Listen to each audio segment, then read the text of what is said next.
thank you. I'm David Bosco. I'm a law professor, not the kind of guy that shows up in conferences with a brand new doctrine that fits with complexity economics, or the kind of scholar that would show up with the next theory of harm to innovation. But still, I might be precisely why Bo and Nico asked me for concluding remarks. So I shall attempt to answer the question. Quo vadis, the dynamic competition, quo vadis, from my point of view. And I'm aware that I'm last obstacle between you and the buffet, so I'll try to keep it short and fun. And if you have a guitar around, eventually can sing a song. So I try to answer the question, or at least the double question. It contains quo vadis. Quo vadis means actually two things. The first one would be, what is your destination? And the second is, what is the road you intend to travel to reach it? So what's your goal? What is, and how do you intend to get there? On the first question, what is your goal? What is the goal of DCI? I'm not talking about the goal of antitrust. Paulina, you can relax now. I'm not going to talk about this mysterious and useless question. But what is the goal of DCI from my point of view? And before venturing an answer, and without any polemical intent, I find myself wondering whether we truly share a common purpose here. Do we have the same language? Do we share the same goals? Are we on the same page? Some regard DCI as a forum for discussing dynamic markets in the broad sense, and by extension, digital questions in general. But I think we should have a narrow view on dynamic competition. And may I quote Niklas, in static competition, firms compete for market share through pricing and output decisions in the short run. And in dynamic competition, firms compete for new products and process creation through technology creation or diffusion in the long run. So let us retain this narrower view. So do we share at DCI the common objective? Nicolas reminded us that what we call the Florence Consensus. I forgot that. That was the first conference. Was built upon 4 pillars. The first one being innovation drives competition. The firm has a unit of analysis. Economics are our method, and economic prosperity are as our worldview. I'm drawn to the concept. It has a ring of Washington Consensus in 1999, for those who remember that. With this starting point in mind, allow me to share my personal sense of what DCI's ambitions should be as a lawyer, again. So as a lawyer, what I'm thinking in progress is progress from ignorance to knowledge. I was blind and now I see, right? So what do I see here? What do I see now after this conference? Digital markets, pharma markets, innovative markets are in constant flux, and competitive dynamics are complex because the market keeps on moving. It's a dynamic fight. You can rest on yesterday or you'll fade into the night. That was brilliant, David. Actually, you have the same voice as Johnny Cash. Did you know that? I thought you were the singer. You do. So what do I see? I believe there is a broad agreement among us that these markets represent a historic challenge for governments and enforcers. Now, do I believe that conventional economic analysis, the one that we have in Europe since the end of the 90s, provides adequate answers, accurate answers to these challenges? I have to say that I don't think so. I think the answer is no. And I'm well aware that saying so in a room full of economists, some of whom have presided over the destinies of competition policy, is not tactful, but that's truly what I think. Yet I believe you have pushing us in a direction that is no longer relevant when it comes to forward-looking decision-making. The effects-based approach has become largely obsolete in an unpredictable world. So we look elsewhere, and well, I don't want to be too provocative, but I need to keep your attention since you are hungry now. But now the good idea may come to us uh, from the science of strategic management, looking into the firm. That's what you said, David. And I was attentive to what David T. said. Ronald Cole's theory of the firm was left unfinished, and the work must continue. And I have the impression that precisely what we do here at DCI, to find in our understanding of firms a lever by which we may better govern innovation and better understand the world of innovation.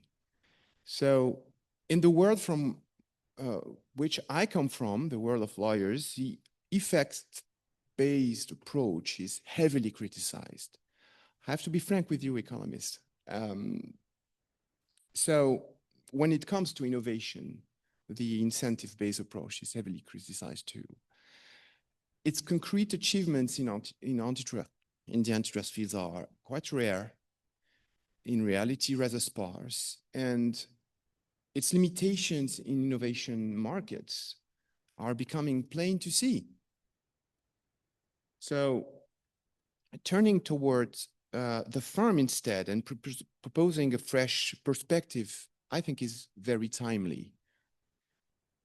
And may I add, familiar. The as efficient rival test, for instance, is in the same vein, exactly the same vein. One of the great achievements of the more economic approach of the European Commission goes into this direction, looking at costs, prices, rationality of the firms, economic soundness of their strategies. It is precisely where we are going under Article 102, for instance. So a renewed theory of the firm is timely, and I would say also that it's a good opportunity to move away from a more political approach that we are witnessing today in competition law in policy.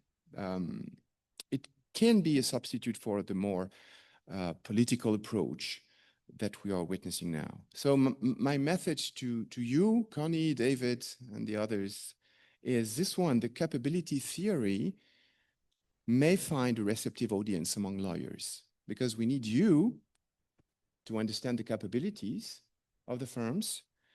I believe it's a robust instrument for assessing the legality of an acquisition, of a strategy. And you guys need us, we, the lawyers, the judges, the enforcers, the academics, because we know firms better than the economists do. We know firms because we advise them. We train their personnel. We advocate on their disputes. So we do not spend our days buried in figures and theoretical models. We are on the ground. So that's how I see the ambition. So now, how are we to serve this ambition? And that's the second question. What path to our destination? Before attempting an answer, I want to say something about how I believe we should make our way. And I would say with our feet on the ground, not on the flying carpet, with our feet on the ground, not gazing at the stars, that's the surest way to stumble, but watching our steps. And like Fred said, we need to be pedestrians. What I mean by this, I mean that DCI must never lose sight of two imperatives: to be useful and to have an impact. And if DCI is nothing more than a place for stimulating exchanges among experts who speak the same language, we will have wasted our time. Let us not confine our gaze to the world of ideas, and let us also look at the real world. In the realm of ideas, we have already accomplished great things: annual conferences, online seminars, now the journal. And I'm sure that DCI now has become part of the conversation, and it has a voice of its own. And our discussions are of high level. We bring together in one room economists, management and business scientists, lawyers, enforcers, legal scholars. I have to say, I have not encountered that in many other settings. The usual tendency is to work in silos, but this happens in DCI.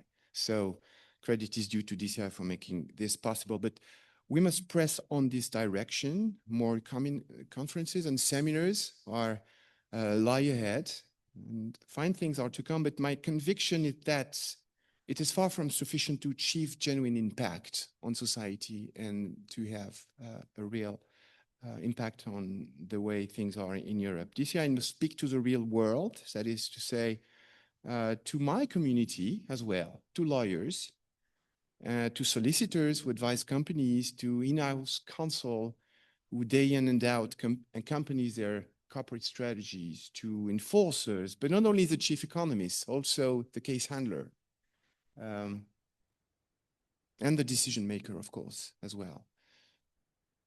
So to paraphrase Per Regibo, I think DCI must speak to the morons. Fred Jenny, again, you said, competition law enforcement will be simple and clear. I couldn't agree more on that. Alvaro also said something that struck me in the context of our discussion. Legal certainty is the greatest enemy of innovation. We must offer reliable, predictable tools. So morons are also the ones DCI must persuade, for it is not in the columns of a review that we change the world. We change the world with the people. And we must know how to speak to them, to convince them that what we do is useful. So there's a second annual conference of DCI was entitled Operationalize Dynamic Competition, is that right? So I think the next one should be popularize or modernize dynamic competition. I think that would be really useful. And I believe we made genuine progress in that direction this year. The Constitution of Innovation is a concrete proposal to make a difference. And I also have to say that for me, one of the finest moments in the conference was when Connie presented the paper on capabilities test in merger control, because I truly believe that this is a tool that could have an impact on enforcers. The tool is now available, and it's enforcers wishing to take it seriously, to have a meaningful look into mergers in innovation markets can now have a test in hand. So, but let us not believe that this question is posed to regulators alone. It is posed equally to firms. Let us return for a moment to the innovation defense. Why does this question of the impossibility of proving efficiency gains never reach a resolution? Why have we been discussing this topic for so long? I believe, and I would quote it, La Rochefoucauld, a quarrel would not last so long if the fault lay only on one side. I mean, efficiency gains are often more asserted than demonstrated by the parties. Ask an enforcer, that's what he says. Companies frequently put nothing on the table. Why? Because their acquisition strategies are more often than not poorly reasoned. And they before have no compelling story to tell to the regulator. So the firms also, the companies must take into account the capability theory as well, not only the enforcers. So it's a matter for all of us. And Nicholas, that is what Douglas Ginsburg said to you. Lawyers and economists must take hold of the capability theory. And I think that's right. So I'm convinced that M&A activity would be more secure if regulators were to disseminate capabilities tests, explaining why synergies are acceptable and which are not, rather than guidelines in the end that simply say, okay, we'll see. It's a case-by-case analysis. We need more than that. And a capabilities test could be an answer.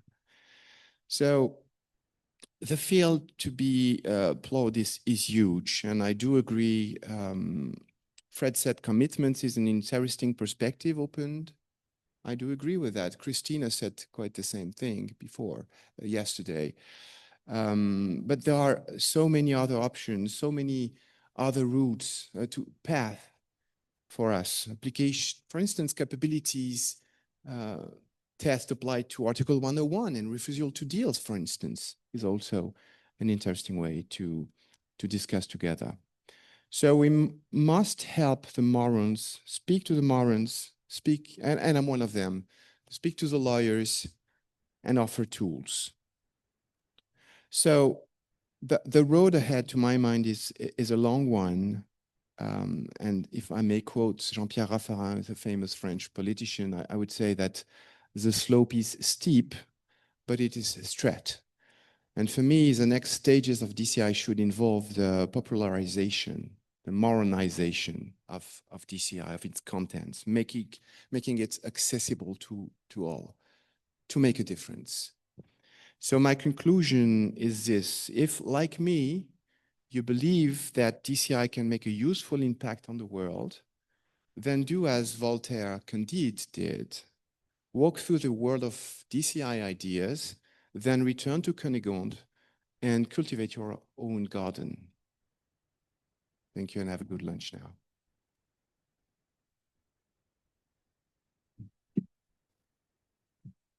Okay, just one last thing. So I want to say, David, thank you. David, thank you so much for the nice conclusions, good takeaways. We're going to listen to that very carefully. As you know, when I introduced the conference to prepare, I listened to the conclusions from the previous years. So they incrementally build on each other and they define the path forward. So that was amazing. Okay, I just, before the lunch, I want to add one word to say thank you for the loyalty and reliability of everyone here. Some people in the room will know that this week we had a PhD defense. Selçuk defended, became a doctor in law. And I told him that in my personal life, I use a heuristic to define who my good friends are. The heuristic is called the trench test. The question is, who would I go to war with? When the terrain shifts, who would you take with you? Well, who would leave the trench? So I never tell my friends if they meet or fail the test. But I think all of you have passed the trench test, and I want to thank you for that. It's important that we can benefit from your inputs. We know it's a lot of time to spend in a conference room. Even in Florence, there is opportunity cost to that, and it's very recomforting to see that in this world, people are ready to spend 48 hours together to discuss the future of ideas in competition policy and the path to reform. So I want to say that. Thank you from the bottom of our hearts at the DCI. Of course, I want to thank David Thies, who keeps inspiring us. Now we have a song next year. Next year, David and myself, we may, it's a soft commitment, we may play the song. So if we need a drummer. We don't have a drummer. I mean, you don't really need a drummer for that. We can probably, yeah. Nathan's gotten tired of citations. Now he wants Spotify download. Yeah, he's going to send us like 15 songs until next year. It's going to be a 2-hour concert. So, yeah, so David, you know, who keeps inspiring us. I want to thank Bo, who has a drive, power, energy, and patience that is almost incredible. I met Bo 10 years ago in London at a conference on standard essential patents. We found the subject incredibly boring. We started to work on digital together at Stanford, and since then we've never stopped playing together. So we are a great team and great friends. So it's also a story of friendship, all this. So I want to thank Bo for making all this possible and steering us in the right direction. Couple of words for Alice Pineschi and Desiree Sturmio from the law department, who have assisted us for the past 2 days and who have been very helpful before the conference to help with the logistics here on campus. So thanks to Alice and Desiree, of course. A little round of applause for them. Okay. And one last person that I need to recognize, who makes all the DCI work completely effortless, even though we know that there's a lot of time and commitment behind it is, of course, Carla. So,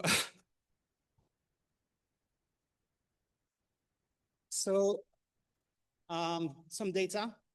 Uh, Since April 2025, Carla has orchestrated 12 events. That's almost one event a month for the DCI, nearly half in person, while managing our websites, meetings, webinars, social media, content, and the invisible and sometimes ungrateful work of connecting people. She's also helped us shape strategy. She has extremely strong analytical skills. And on top of that, she also runs other projects with Bo. I heard of a pharma project in clear violation of the non-compete clause that I have imposed on Carla last year. We will talk about this. So these past 2 days, like I often say, we all showed up to speak and then, have fun and discuss, but the real art was the choreography behind the vision, the preparation, the seamless execution. So Carla, you don't just make things happen, you make them better. We don't want to stop working with you. I should stop talking about you because someone is going to poach you already. Someone's going to poach and the non-compete doesn't work. So it's going to be a big problem. So Carla, thanks for building the initiative with us. It moves forward and it's almost as smooth, I think you like the metaphor, as a perfect ballet. Thank you.